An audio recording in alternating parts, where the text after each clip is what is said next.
Hi everyone, कैसे हो आप लोग। सो नीट पे बहुत कम टाइम बचा है और काफ़ी सारे बच्चे ऐसे हैं जिनका स्कोर अभी 100-200 पर है। तो इस वीडियो में मैं आपको बताऊंगी कि आप कैसे अपने स्कोर को 200 से 550 प्लस तक लेके जा सकते हो। दो रीजन है इस वीडियो के पीछे। एक तो बहुत सारे बच्चे ऐसे हैं जिनको सिर्फ 550 प्लस स्कोर ही चाहिए, तो उनके लिए वीडियो बहुत यूजफुल होने वाली है। और जिन बच्चों को 650 प्लस स्कोर में चाहिए ना, तो मैं उन्हें भी बोलूंगी कि पहले आप 550 प्लस के लिए कोशिश करना, देन 650 प्लस के लिए। एकदम से अगर आप सोचोगे कि आप 650 प्लस के लिए टारगेट करोगे, ऐसे नहीं होता। धीरे धीरे स्टेप्स लो। पहले अपने स्कोर को 500 प्लस करो, देन 550 प्लस, देन 600 प्लस, ऐसे धीरे धीरे जंप करो। एकदम से 650 प्लस के लिए आप देखोगे कोई वीडियो और उसकी तरह आप करोगे, तो फिर इससे आपको क्या हो सकता है कि एक हफ्ता आप एक ही चैप्टर पर लगा दो सब कुछ बहुत ज़्यादा डिटेल में करने के लिए कि हमें 650 प्लस लाना है, और इस चक्कर में आपको कुछ भी नहीं हो पाएगा। तो इसलिए आप कोशिश करो कि आप 15 तक अपना जो स्कोर है 100-200 जो भी आपका आ रहा है उसको आप 550 प्लस तक लेके जाओ। कैसे लेके जाना है वो मैं अभी आपको वीडियो में बताऊंगी। और उसके बाद हम जरूर कोशिश करेंगे 650 प्लस तक लेके जाने की। कैसे आप फिर 15 के बाद 650 प्लस तक लेके जा सकते हो, मैं वो भी बताऊंगी। क्योंकि मेरा भी स्कोर नीट से एक महीने पहले 550 के अराउंड ही आ रहा था, 560 570 ऐसे ही मैं स्कोर कर रही थी। मैंने भी एक महीने में 550 से 650 प्लस लेकर आई हूँ नीट में। तो कैसे आपको करना है, क्या आपकी स्ट्रैटेजी होनी चाहिए, वो मैं आपको बता दूंगी और उस तरह से आप फॉलो कर लेना। तो जिन भी बच्चों को 650 प्लस लेके आना है, आप बिल्कुल भी टेंशन मत लो। पहले आप 550 प्लस के लिए टारगेट करो, अपने स्कोर को 550 प्लस तक लेकर जाओ 15 तक। उसके बाद हम 650 प्लस के लिए करेंगे। ठीक है, आप ऐसे धीरे धीरे चलो, एकदम सही हो जाएगा। एंड इस समय मुझे आपसे बस एक ही चीज़ चाहिए। अगर आपको 1% भी लगता है ना कि आप कर सकते हो, या 1% भी आप मेहनत करने के लिए तैयार हो, तो प्लीज़ अब पीछे मत हटना। जितने भी फ्रेशर्स हैं मैं उनसे एक ही बात बोलना चाहूँगी, यार फ्रेशर की लाइफ और ड्रॉपर की लाइफ बहुत डिफरेंट होती है, बहुत ज़्यादा। बीइंग अ फ्रेशर हमें पता नहीं होता कि यार ड्रॉपर की लाइफ कैसी है, लेकिन जब बनते हैं ना तो बहुत ज़्यादा अलग होती है एंड बहुत ज़्यादा मुश्किल होती है उसे फेस करना। तो अगर आप बच सकते हो ना तो प्लीज़ बच जाओ। जब मैं फ्रेशर थी तो मैं बहुत कैजुअली सोच लेती थी यार नहीं हो तो ठीक है, ड्रॉप ले लेंगे या नेक्स्ट में कर लेंगे। लेकिन जब ड्रॉपर बनी तब पता लगा इतना मुश्किल था, इतना मुश्किल। नहीं किया जा रहा था उस चीज़ को फेस। पेरेंट्स का जो ट्रस्ट है वो कहीं ना कहीं हट जाता है, उन्हें ऐसा लगता है पता नहीं एक बार तो नहीं हुआ, दूसरी बार भी होगा नहीं होगा। खुद के सेल्फ कॉन्फिडेंस की बैंड बच जाती है। हमें खुद पर भरोसा नहीं होता कि यार हम कर भी पाएंगे या नहीं कर पाएंगे, क्योंकि एक बार फेलियर देख लिया होता है तो दोबारा इतना बिल्कुल भी कॉन्फिडेंस नहीं होता अपने ऊपर। बहुत ही ज़्यादा मुश्किल होती है वो लाइफ। तो प्लीज़ जितने भी फ्रेशर्स हैं पहले भी कर लो, और जितने भी ड्रॉपर्स हैं आप तो बिल्कुल भी नहीं चाहते होगे कि आपको दोबारा सेम लाइफ लेनी पड़े। नहीं चाहते ना, बिल्कुल भी। मैं भी नहीं चाहती थी। तो उसके लिए जितनी मेहनत हो सकती है, अभी मुश्किल हो रहा होगा, बहुत मुश्किल हो रहा होगा, मुझे भी होता था। लेकिन हम क्या कर सकते हैं, बस इस चीज़ से फाइट कर सकते हैं कि हमें ये लाइफ दोबारा ना मिले और अपनी लाइफ को चेंज कर ले। सो हार मत मानना, अभी भी टाइम है, कर सकते हो। ठीक है, so now let's start the video. तो जैसे जैसे मैं बताऊंगी इस वीडियो में वैसा वैसा आप कर लेना। एंड ऑल्सो ये वीडियो जो बच्चे सेल्फ स्टडी कर रहे हैं उनके लिए बहुत हेल्पफुल होने वाली है, क्योंकि इस वीडियो में मैं आपको कुछ भी नहीं बताने वाली। आपको कहीं से कुछ नहीं खरीदना, जो भी रिसोर्सेज मैं बताऊंगी सब कुछ फ्री ऑफ कॉस्ट मेरे टेलीग्राम चैनल पे अवेलेबल है। एंड यूट्यूब पे होंगे तो आप वहाँ से सेल्फ स्टडी से खुद से कर सकते हो। तो अगर आपका स्कोर 100 आ रहा है, 200 आ रहा है, तो मतलब कुछ कुछ चैप्टर्स तो ऐसे होंगे जो आपने पढ़ रखे हैं। तो सबसे पहले आपको ये देखना है कि आपने क्या क्या पढ़ रखा है, तो उसके आपको आइडिया होना चाहिए प्रॉपर। तो एक लिस्ट बनानी है आपको वीडियो के बाद। ठीक है, एक पेपर पे लेके बैठ जाना जिसपे लिख रहा है आपको फिजिक्स केमिस्ट्री बायो के कौन कौन से चैप्टर्स आते हैं, किस चैप्टर के आपने लेक्चर देख रखा है, किस चैप्टर की आपने क्वेश्चन प्रैक्टिस कर रखी है, किसकी आपको अच्छे से रिवीजन भी है, सब कुछ उस तरह से आपको लिखना है। अब अगर आपको 500 प्लस मार्क्स चाहिए, सबसे पहले जो आपका एम होना चाहिए, तो 500 प्लस के लिए आपको बायो में 320 के अराउंड मार्क्स लाने हैं, केमिस्ट्री में आपको 120 के अराउंड, एंड आपको फिजिक्स में 80 के अराउंड। इससे आपका 500 प्लस स्कोर बन जाएगा। और अब सब्जेक्ट वाइज बात करते हैं, तो सबसे पहले बायो के लिए आपको क्या करना है, आपको अगर 320 प्लस मार्क्स लाने हैं तो आपको बायो के लिए तो सारे लेक्चर्स देखने हैं, सारे चैप्टर्स मतलब। ठीक है, कोई चैप्टर आपको बायो के लिए नहीं छोड़ना। तो लेक्चर जो आपको देखना है वो प्रॉपर एनसीईआरटी बेस्ड होना चाहिए। ठीक है, आउट ऑफ एनसीईआरटी आपको नहीं पढ़ना। ठीक है, इस टाइम पे तो बिल्कुल भी नहीं। तो उसके लिए आप कौन से लेक्चर यूज़ कर सकते हो, आइधर आप प्रचंड बैच यूज़ कर लो, या फिर विपिन सर के ओल्ड लेक्चर्स भी डले हुए यूट्यूब पे, आप वो भी देख सकते हो। या अगर आपको कोई और टीचर का पसंद है तो आप वो भी देख सकते हो, अगर वो एनसीईआरटी बेस्ड पढ़ाते हैं यूट्यूब पे। अगर आपका कोई पेड बैच है तो वहाँ से भी कर सकते हो। बस ज़्यादा आउट ऑफ एनसीईआरटी इस टाइम पे मत करना, क्योंकि अगर आप बहुत ज़्यादा डिटेल लेक्चर्स लोगे तो सिलेबस नहीं खत्म हो पाएगा। आपको वन शॉट पर ही जाना है जो आपको यूट्यूब पर मिलेंगी। प्रचंड बैच फॉलो कर सकते हो, कोई दिक्कत की बात नहीं है। बट कोशिश करना स्पीड को बढ़ा के देखो ताकि जल्दी खत्म हो जाए। ठीक है, ज़्यादा टाइम मत लगाना लेक्चर्स पे। मैं सारे लेक्चर्स को 2x पे देखती थी ताकि कम टाइम में मेरा सिलेबस कंप्लीट हो पाए। तो प्लीज़ टाइम सेव करना, कोशिश करना पहले 1.25 पे देखो, देन 1.5, धीरे धीरे स्पीड इंक्रीज करो, क्योंकि वहाँ से बहुत टाइम सेव हो सकता है आपका। लेक्चर देखने के बाद सेकंड चीज़ आपको करनी है, आपको एनसीईआरटी रीड करनी है। ठीक है, हर चैप्टर की आपको एनसीईआरटी थोरोली रीड करनी है, कि लाइन पढ़नी है। एंड जितनी बार आपसे हो सकता है आप उतनी बार एनसीईआरटी पढ़ो। कोई नोट्स आपको नहीं बनाने, कुछ नहीं करना। ठीक है। एनसीईआरटी की एक एक लाइन इंपॉर्टेंट है। तो जब आपको प्रॉपर एनसीईआरटी की एक एक लाइन ही पढ़नी है तो उसको दोबारा नोट्स पे लिख के क्यों टाइम वेस्ट करना। एनसीईआरटी से एक लाइन फालतू आपको करना नहीं है, एनसीईआरटी से एक लाइन कम आपको करना नहीं है, तो फिर क्यों ऐसे नोट्स बनाना जिसमें आपको सेम ही चीज़ लिखनी है। तो वही चीज़ों को पढ़ो, एनसीईआरटी की लाइन्स को रटो, उसी को रीड करते रहो, नोट्स वगैरह के झंझट पे मत पढ़ना। इवन बने हुए नोट भी मत पढ़ो, सिर्फ एनसीईआरटी पढ़ो बायो के लिए। तो नेक्स्ट आपको करनी है क्वेश्चन प्रैक्टिस। तो क्योंकि आपको बायो में 320 टारगेट करना है तो आपको बहुत ज़्यादा एक्सटेंसिव क्वेश्चन प्रैक्टिस नहीं करनी, ठीक है। वो आपको चाहिए होती है 350 360 के लिए, वहाँ पे आपको बहुत ज़्यादा क्वेश्चन प्रैक्टिस लगती है, क्योंकि 360 तभी आ पाता है। बहुत ज़्यादा करने के बाद भी 360 नहीं आ पाता बच्चों का, क्योंकि कोई ना कोई एक आधा क्वेश्चन में बच्चे कन्फ्यूज हो ही जाते हैं। तो अगर आप सारे चैप्टर्स करते हो, सबके एनसीईआरटी पढ़ते हो, तो 320 के अराउंड स्कोर आ सकता है। पर इसका मतलब ये नहीं कि आपको क्वेश्चन प्रैक्टिस नहीं करनी है, आपको करनी है पर बहुत ज़्यादा नहीं करनी। तो उसके लिए आप कौन सा रिसोर्स यूज़ कर सकते हो। मेरे टेलीग्राम चैनल पे आपको नीट इन 45 डेज पीडब्ल्यू की बुक है, उसकी पीडीएफ मिल जाएगी, आप वहाँ से क्वेश्चन प्रैक्टिस करो। वो बुक 45 डेज के हिसाब से बनी हुई है, और आपका देखा जाए तो 45 डेज का ही प्लान है कि आपको 500 प्लस 550 प्लस लेकर आना है। तो उसमें उतने ही क्वेश्चन है जितने आप प्रैक्टिकली 45 डेज में कर सकते हो एक चैप्टर के। तो वहाँ से आप क्वेश्चन प्रैक्टिस कर लो बायो की। बस ये 3 चीज़ें कर लोगे ना, 320 प्लस आपका आराम से आ जाएगा बायो में। बाकी अगर बात करें कि बायो को याद कैसे रखना है, तो मोस्टली जब आप लेक्चर पढ़ोगे देखोगे तो आपको सब कुछ समझ में आ जाएगा, याद भी हो जाएंगी चीज़ें काफ़ी हद तक। लेकिन जो आपके रटने वाली चीज़ें, जो आपके एग्जाम्पल्स है, जो आपके एक्सेप्शंस वगैरह है, वो आपको याद नहीं होती। किसी को भी याद नहीं होती रटने वाला जो सारा डेटा वगैरह है, ठीक है। तो उसके लिए आप क्या कर सकते हो, अलग शीट्स बना सकते हो। एक शीट जहाँ पे आपको सारे साइंटिस्ट के नेम और उनकी कॉन्ट्रीब्यूशन मिल जाए, एक शीट जहाँ पे आपको सारी डेट्स मिल जाए, एक शीट जहाँ पे आपको सारे एग्जाम्पल्स मिल जाए। तो उस तरह क्या होगा कि जो सारा रटने वाला डेटा है वो आपके पास 5-6 शीट्स में हो जाएगा, जो आप बीच बीच में रिवाइज कर सकते हो। और अगर वो आपको याद हो गया ना, बाकी बायो आप संभाल लोगे, क्योंकि हम यूजुअली वही चीज़ें भूल जाते हैं, वो हमें याद नहीं होती। एक बार वो याद हो गई तो जो हमें समझने वाला पार्ट है ना, वो याद रहता है, ठीक है। वहाँ के क्वेश्चन हम सॉल्व कर पाते हैं, जो रटने वाला पार्ट है वो हम भूल जाते हैं। तो वो आपको अगर याद हो गया ना रिवीजन करने से सही तरीके से, तो आप कर लोगे बायो को। तो ये सारी शीट्स अगर आप बनाना चाहो तो बना सकते हो, वरना मेरी टेलीग्राम चैनल पे अपलोडेड है, और वहीं से लो, वहीं से पढ़ो पीडीएफ से, और निपटा दो, ठीक है। कोई फालतू टाइम वेस्ट करने की नीड नहीं है यहाँ पर भी, ठीक है। मैंने भी पीडीएफ से पढ़ा था, पीडीएफ से पढ़ लो। बस इतना करना है आपको बायो के लिए फिलहाल। 15 फेब तक जो आप, जिससे आपका 500 प्लस मतलब 320 प्लस का जो टारगेट है बायो का, वो आ जाएगा, ठीक है। अब बात करते हैं फिजिक्स की। फिजिक्स में सबसे ज़्यादा बच्चे वीक उसी में होंगे इस टाइम पे। बायो में तो फिर भी अगर आपका ओवरऑल 100-200 स्कोर आ रहा है तो उसमें मैं मान सकती हूँ 50% मार्क्स आपके बायो की वजह से आ रहे होंगे, एंड फिजिक्स में बहुत बुरे मार्क्स आ रहे होंगे। तो अगर आप ऑलमोस्ट जीरो पे अपने आप को कंसिडर करके चल रहे हो फिजिक्स में, और अगर आपको 80 मार्क्स चाहिए फिजिक्स में, तो इसके लिए अभी बेस्ट चीज़ जो है, जो इस लिमिटेड 45 डेज में कम टाइम में आप कर सकते हो, पॉसिबल है प्रैक्टिकली, वो है महाप्रलय क्रैश कोर्स तमन्ना मैम का। आप उस पर चले जाओ, या फिर प्रचंड भी आप यूज़ कर सकते हो, जो आपको अच्छे से समझ में आए, ठीक है। दोनों बैचेज है, महाप्रलय और प्रचंड, दोनों में से आप कोई भी यूज़ कर सकते हो जो आपको ठीक लगे। तो वहाँ से आपको लेक्चर देखना है, 2x में देखना, जहाँ से भी देख लो, यूट्यूब पे आपको मिल जाएंगे। तो लेक्चर्स आपको वहाँ से देखने हैं। अब अगर फिजिक्स में आपको 80 मार्क्स चाहिए तो आपको सारे चैप्टर्स तो ही करने हैं, कम ही करना है, तो कौन सा है, तो अब आपको डिपेंड करता है। अगर आप अपने आप को एकदम जीरो पे मान रहे हो कि आपको कुछ नहीं आता, तो पहले हाई वेटेज चैप्टर्स से स्टार्ट करो। लिस्ट मेरे टेलीग्राम चैनल पे डल जाएगी, ठीक है। वीडियो पे अभी आप जाके देखोगे आपको डली भी मिलेगी, वहाँ पे लिस्ट है, उसके अकॉर्डिंग आप पहले उन चैप्टर्स को करना। तो हाई वेटेज चैप्टर्स को करोगे। लेकिन अगर आप 50-60 पर हो अभी, देन आई विल से कि आपको 120-130 के लिए टारगेट करना चाहिए, and do all the chapters जो आपके रहते हैं, ठीक है। सारे सिलेबस पे जाओ फिर तो वो आप देख लेना इंडिविजुअली कि आपकी प्रिपरेशन कहाँ पर है और आप कहाँ स्टैंड कर रहे हो, उसके अकॉर्डिंग आपको करना है। तो आफ्टर द लेक्चर नोट्स बनाने नहीं बनाने, बिल्कुल भी नहीं बनाने, ठीक है। आपको पीडब्ल्यू मेडिसी बुक की पीडीएफ मिल जाएगी मेरे टेलीग्राम चैनल पे, वहाँ से उठाओ, रिवाइज करो, ठीक है। नोट्स आपको चाहिए होते हो कि आपके कुछ क्वेश्चन थ्योरेटिकल आते हैं, तो उसके लिए आप बस एक बार ही वो नोट्स रीड कर लेना, आपका काम हो जाएगा। ज़्यादा आपको नोट्स बार बार पढ़ने की भी नीड नहीं है फिजिक्स में, और ना ही आपको बनाने की नीड है। बस एक दो बार रीड करके कंसेप्ट समझ लो, बाकी तो आपको मेन फॉर्मूला याद होना चाहिए, और उनकी आपको अप्रोच पता होनी चाहिए। क्वेश्चंस जब सामने आए तो आपको कैसे लगाना है उन फॉर्मूला को, कौन सा फॉर्मूला लगेगा, कैसे आपको स्टार्ट करना है। तो वो चीज़ अगर आपको एप्लीकेशन आती है ना उस फॉर्मूला की, तो फिर फिजिक्स में सब कुछ ईजी है, तो फिर टेंशन वाली कोई बात नहीं है।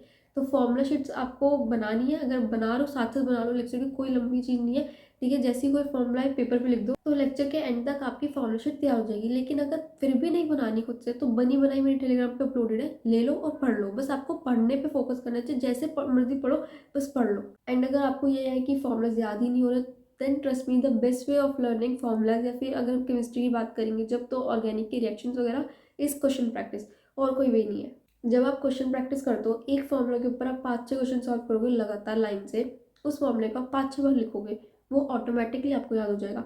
लेके बैठे रहोगे, याद करने की कोशिश करोगे, नहीं होगा। 5-6 बार लिखोगे ना, 5-6 क्वेश्चंस पे याद हो जाएगा ऑटोमेटिकली। तो ये बेस्ट तरीका होता है, जितनी ज़्यादा क्वेश्चन प्रैक्टिस करते हो उतना ज़्यादा आपको फॉर्मुलाज और रिएक्शन जो है वो आपको याद हो जाते हैं। तो फिजिक्स में क्वेश्चन प्रैक्टिस के लिए भी अगेन 2 सोर्सेज है। अगर आप ऐसे बच्चों की आपको पढ़ने के बाद समझ में आ जाता है तो आप अगेन नीट इन 45 डेज वाली बुक है फिजिक्स की भी, वहाँ से आप क्वेश्चन प्रैक्टिस कर सकते हो खुद से। लेकिन अगर आप ऐसे बच्चों, इसको समझ तो आ जाता है जब लेक्चर देखें, लेकिन खुद से क्वेश्चन सॉल्व भी नहीं होते, अप्रोच ही नहीं समझ में आती, तो आप तमन्ना मैम की 7777 क्वेश्चन सीरीज कर सकते हो। ठीक है, लिंक आपको डिस्क्रिप्शन में मिल जाएगा उसकी प्लेलिस्ट का, वहाँ पे जाओ। वहाँ पे मैम ने हर चैप्टर के आपको पहले topic wise, then chapter wise, then unit wise, and then full marks question करवा रखे। आप हर चैप्टर जो पढ़ते जा रहे हो उसके टॉपिक वाइज क्वेश्चन खोलो और कर लो। ठीक है, उससे आपको एटलीस्ट जो अप्रोच वाली प्रॉब्लम है ना वो क्लियर हो जाएगी। आपको क्या करना है, लेक्चर देखा, फॉर्म नोट्स पढ़ लिए, फॉर्मूलाज आपको भी नहीं याद, कोई बात नहीं, वहाँ पे जाओ फॉर्मूला शीट बना लो अपनी, या खोल के रख लो अगर वैसे है तो फॉर्मूला शीट ले लो।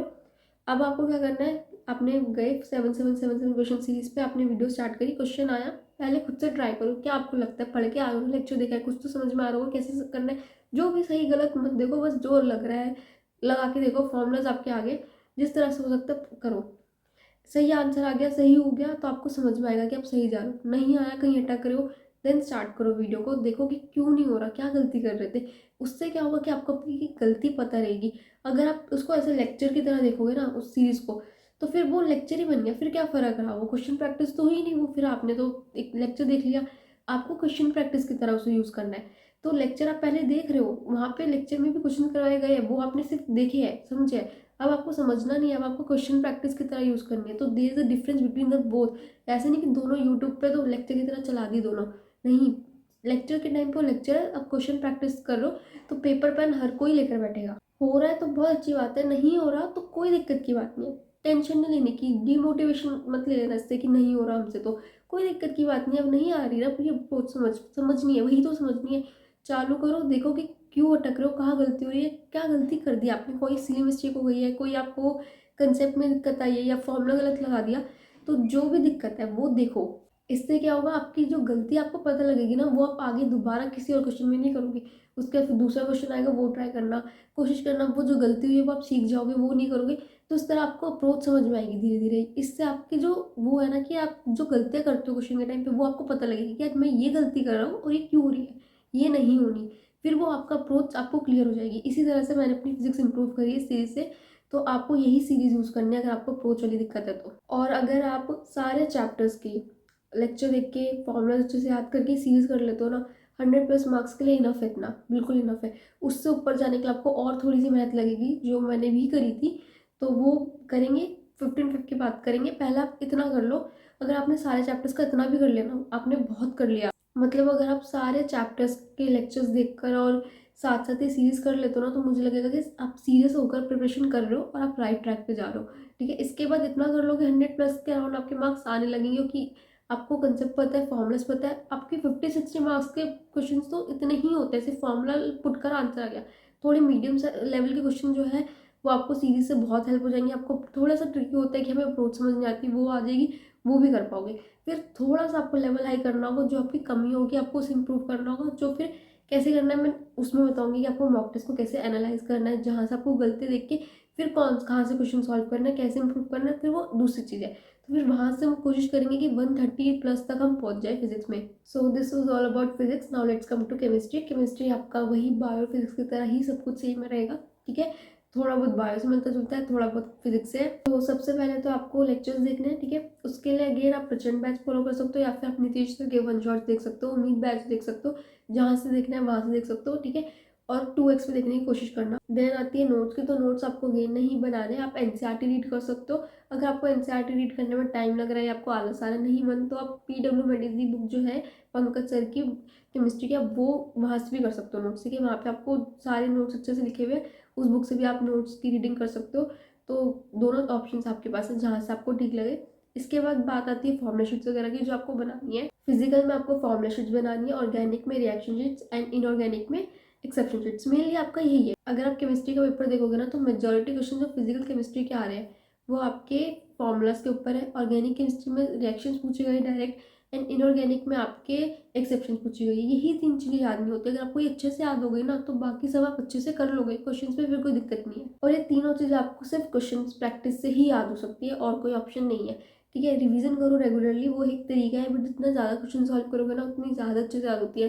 जब इनऑर्गेनिक में कर रही थी तो मुझसे इनऑर्गेनिक याद ही नहीं हो रही थी, ना ही मुझसे मुझसे एक्सेप्शन बिल्कुल याद नहीं हो रही थी। मुझसे रटा ही नहीं जा रहा था, इतना फालतू सा मुझे लग रहा था कैसे होगा सब याद, मुझे कुछ याद ही नहीं हो रहा।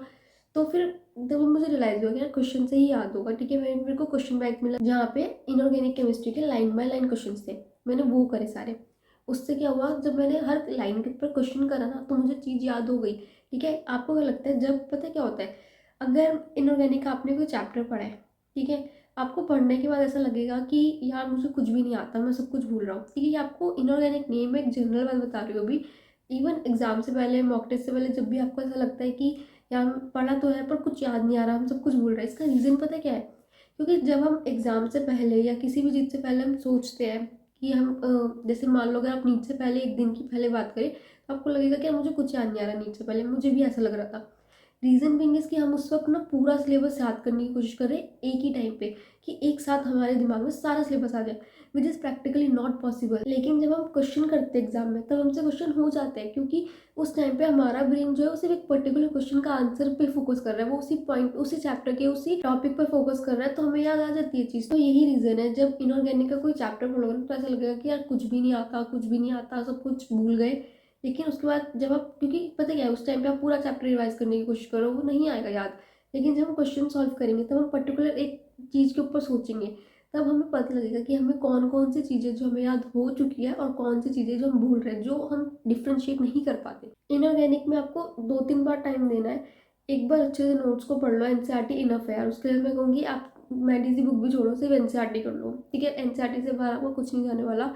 तो इनऑर्गेनिक के लिए एनसीईआरटी अच्छे से रट लो, टाइम लगेगा, 3-4 बार रीड करो और क्वेश्चन सॉल्व करो।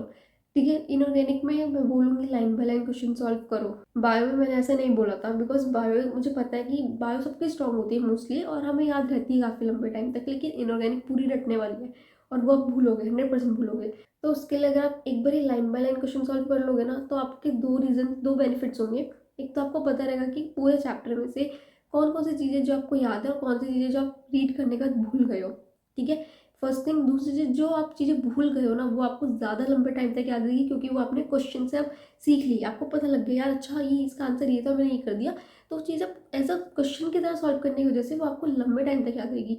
तो ये दो बेनिफिट्स हैं। इनऑर्गेनिक के आपके चैप्टर्स वैसे ही बहुत कम हो चुके हैं, तो बहुत ज़्यादा चांसेस है कि उन चैप्टर से थोड़ा डीपली क्वेश्चन आए। ठीक है, तो रिस्क नहीं ले सकते, एक बार आप लाइन बाय लाइन कर लेना। ऑर्गेनिक और फिजिकल के लिए मैं सेम बोलूँगी, आप नीट इन 45 डेज से करो, उस बुक से क्वेश्चन सॉल्व कर लो फिजिकल और ऑर्गेनिक की, वो आपके अभी के लिए इनफ है। वहाँ से आपका जो मिनिमम स्कोर हम 120 प्लस के टारगेट कर रहे हैं उतनी प्रिपरेशन ऑर्गेनिक की और फिजिकल की हो जाएगी। So this was all about chemistry. तो गाइज अब जेन्युइनली तमीज़ में प्रिपरेशन कर लो, बिल्कुल भी लापरवाही मत करना और टाइम वेस्ट करने के लिए नहीं है। सब कुछ मैंने बता दिया, बहुत मिनिमम सा बताया, बहुत ज़्यादा फैंसी मैंने कुछ नहीं बताया इसमें, ये कर लो वो कर लो ये कर लो, करने को बहुत कुछ कर सकते हो। ठीक है, बहुत सारे बच्चे मुझसे पूछते हैं कि आदि इतना इनफ है इतना इनफ है। पता है क्या होता है, कर आप जितना कर सकते हो। जब आप कॉम्पिटिटिव एग्जाम के लिए प्रिपेयर कर रहे हो ना तो इनफ कुछ नहीं होता, जितना टाइम है उसमें जितना हो सकता है करो। ठीक है, अगर आपके पास 10 दिन बचे हैं और आपको अगर हो गया जितना आपको करना है, उसके बाद भी आप 10 दिन कुछ ना कुछ करो। ठीक है, आपको जितना टाइम आप कर सकते हो करते रहो। ठीक है, सो इनफ कुछ नहीं होता, इस जिसके आपके पास कितना टाइम है उसके हिसाब से आप प्रायोरिटाइज करते हो कि पहले ये करना है फिर ये करना है फिर ये करना है। 15 तक जो सबसे ज़्यादा इंपॉर्टेंट चीज़ें जो आपको करनी है 550 प्लस मार्क्स के लिए, मैंने वो बताया, पहले इतना करो, फिर बचे हुए टाइम पे हम और आगे के लिए वर्क करेंगे। ठीक है, 650 प्लस के लिए करेंगे तो तब और चीज़ें करेंगे। ठीक है, क्वेश्चन प्रैक्टिस और करेंगे और मॉक टेस्ट देंगे, तो तब हमारी मतलब जो प्रिपरेशन है वो और होगी। ऐसा नहीं कि बस इतना करके, अगर किसी को 550 प्लस मार्क्स चाहिए तो बस 15 तक करके हो गया, उस टाइम पे भी आपको और मेहनत करनी पड़ेगी। आई बिलीव कि यार आखिरी टाइम तक मेहनत करो। ठीक है, बहुत से लोग ऐसा बोलते हैं कि आखिरी दिन कुछ मत पढ़ना, नीट से एक दिन पहले, नीट वाले दिन कुछ मत पढ़ना, लेकिन आई डोंट बिलीव इट। मेरा यही होता है हमेशा से, स्कूल टाइम से रहा है कि मैं आखिरी सेकंड तक मैं पढ़ती हूँ जब तक वो टाइम मिलता है, क्योंकि जितना हो सकता है करो। अगर सब कुछ कर भी लिया तब भी अगर आपके पास टाइम है तो रिवाइज करने में क्या प्रॉब्लम है। तो शुरू से ही वही माइंडसेट रहा है, नीट में भी यही था, मैं आखिरी टाइम तक मैं पढ़ रही थी बाहर, और जो क्वेश्चंस मैंने लास्ट में चीज़ें देखी थी ना जब वो क्वेश्चन एग्जाम में आए और मैं कर पाई, जो मेरे को +4 मिला या जो मेरे को 0 मिलता है वो छोड़ के आना पड़ता, वो चीज़ें मतलब मेरे को बहुत खुशी मिली कि आज जो मैंने एक आखिरी मोमेंट पे मेहनत करी है, जो मैंने एक बार टाइम लगा के चीज़ें देख ली, वो मेरी हेल्प कर गई। तो टाइम को बिल्कुल भी कम मत समझना। अभी हमारे एमबीबीएस के जो एग्जाम्स होते हैं, देवर लाइक कि आज एग्जाम है, कल एग्जाम है, परसों एग्जाम है, लगातार 3 दिन एग्जाम होते हैं, 3 सब्जेक्ट्स हैं हमारे। तो हमें मतलब एक पेपर देने के बाद हम घर आते हैं, आधे दिन के अराउंड हमें बहुत कम टाइम मिलता है प्रिपरेशन के लिए। तो एक बार हम ऐसी मैम से बात कर रहे थे कि मैम इतने कम टाइम में पूरा सब्जेक्ट का इतना सारा सिलेबस कैसे करेंगे। तो she give a very nice reply कि एक दिन में 24 घंटे में अर्थ रोटेट कर जाता है, पूरा दुनिया घूम जाती है, तो तुम नहीं कर सकते। तो एक दिन को कभी भी कम नहीं समझना, बहुत कुछ हो सकता है एक दिन में। पूरी अपनी मेहनत लगाओगे ना, जी जान लगाओगे, तो बहुत कुछ कर सकते हो। तो बस आपको भी एक दिन को ये मत सोचना एक ही दिन है, एक ही दिन है। बहुत टाइम वेस्ट कर दिया यार एक एक दिन कर करके, लेकिन अब एक एक दिन की इंपॉर्टेंस समझो। एक दिन अच्छा खासा टारगेट रखो और कंप्लीट करो, 13-14 आवर्स पढ़ो, हो जाएगा, लेकिन करना पड़ेगा। सो फर्स्टली आपको अपने अंदर से होना चाहिए करने का, अगर वो है तो बिल्कुल वो कर सकते हो यार। I am giving my best to help you guys, ठीक है। मेरे टेलीग्राम चैनल पे सारा मटेरियल जो मैंने बताया वो तो है, साथ में मॉक टेस्ट है बहुत सारे, पीडब्ल्यू के, आकाश के PW real test series, even bio के मैंने यूनिट वाइज मॉक टेस्ट भी अपलोड करे आप लोगों के लिए। बहुत सारे बच्चों का ये आ रहा था कि मॉक टेस्ट नहीं हो पा रहे, मॉक टेस्ट नहीं हो पा रहे, बायो प्रैक्टिस नहीं हो पा रही, तो मैंने बहुत ढूंढ के आप लोगों के लिए यूनिट वाइज बायो के मॉक टेस्ट करे, जिसमें आपका एक यूनिट से एक पेपर है 200 क्वेश्चन का। अब यहाँ से आपके दो बेनिफिट्स, अगर आपको लेना है तो आप लोगे, नहीं लेना तो मॉक टेस्ट देख के आप छोड़ सकते हो। लेकिन जिसको जेन्युइनली पता है ना इसको कैसे यूज़ कर सकते हो, उसके लिए दो बेनिफिट्स है। एक कि आपको जो है बायो की क्वेश्चन प्रैक्टिस हो रही है। जनरली हम लोग बायो की क्वेश्चन प्रैक्टिस नहीं करते, हम सबसे कम रखते हैं, एंड इवन मैंने वीडियो में भी बोला कि कम रखनी है और फिजिक्स केमिस्ट्री की ज़्यादा रखनी है। तो अगर आप वो मॉक टेस्ट दोगे ना तो आपकी अच्छी खासी 200 क्वेश्चन की प्रैक्टिस हो जाएगी पूरी यूनिट से, ठीक है, पहले बेनिफिट। दूसरा जो रीज़न है कि हम लोग कम मॉक टेस्ट देते हैं, क्योंकि क्या होता है हमारी फिजिक्स की केमिस्ट्री की प्रिपरेशन नहीं होती, तो मॉक टेस्ट स्किप करने की आदत होगी बहुत सारी, ठीक है। कोई मॉक टेस्ट नहीं दिया होगा अभी तक, तो इससे क्या होता है जब आप फुल मार्क्स दोगे बाद में, जो कि आपको देने ही है वो तब दोगे, तो उसमें आपको बायो के सेक्शन में बहुत टाइम लग जाता है, क्योंकि आपने इनफ मॉक टेस्ट की प्रैक्टिस नहीं करी। तो वहाँ से अपनी स्पीड और एक्यूरेसी मेंटेन कर सकते हो, वहाँ से अपना टाइम मैनेजमेंट कर सकते हो, ठीक है। क्योंकि बायो आपको आती है, आपने एक यूनिट कंप्लीट करी, मॉक टेस्ट दिया उसका, आपने क्वेश्चन प्रैक्टिस कर लिया, आपकी स्पीड मेंटेन हो गई, तो काफ़ी हेल्प करते हैं वो मॉक टेस्ट, तो वो तो यूज़ करो एटलीस्ट। और भी मटेरियल ऐसा जो आपके लिए बहुत यूज़फुल हो सकते हैं, या जो यूनिक वे में आपकी हेल्प कर सकते हो, सब कुछ मैं वहाँ पर डालती रहूँगी। आखिरी दिन तक सब कुछ मिलेगा आपको नीट के, तो प्लीज़ उधर जाओ, ज्वाइन करो, लिंक आपको डिस्क्रिप्शन में मिल जाएगा, वहाँ से आप यूज़ करो सबको। मेरे अकेले मेहनत करने से आपका सिलेक्शन नहीं हो सकता, अल्टीमेटली आपका सपना आपको करना है पूरा, तो मेहनत तो आपको करनी पड़ेगी। लेकिन उस मेहनत के लिए, उस जर्नी में आपको जिस भी चीज़ की रिक्वायरमेंट है ना, वो सब कुछ मैं दूंगी आपको, बस करो।